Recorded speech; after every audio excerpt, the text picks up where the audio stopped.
হঠাৎ বিশ্বনবী দেখলেন আকাশের সূর্যের আলো ক্ষীণ হতে শুরু করেছে, কমতে শুরু করেছে। তিনি খেয়াল করে দেখলেন এর কারণ সাইয়েদনা জিবরাইল বিশাল ফেরেশতাদের বহন নিয়ে পৃথিবীতে নেমে আসছেন। পড়েন সুবহানাল্লাহ।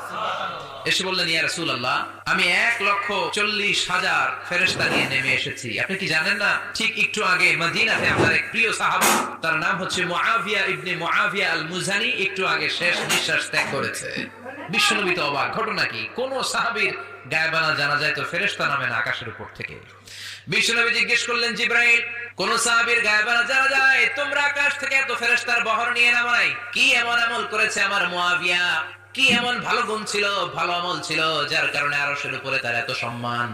আপনার এই প্রিয় সাহাবী হাঁটতে বসতে চলতে ফিরিতে সব সময় পড়তো কুল হুয়াল্লাহু আহাদ আল্লাহুস সামাদ লাম ইয়ালিদ ওয়া লাম ইউলাদ ওয়া লাম ইয়াকুল লাহু কুফুয়ান আহাদ।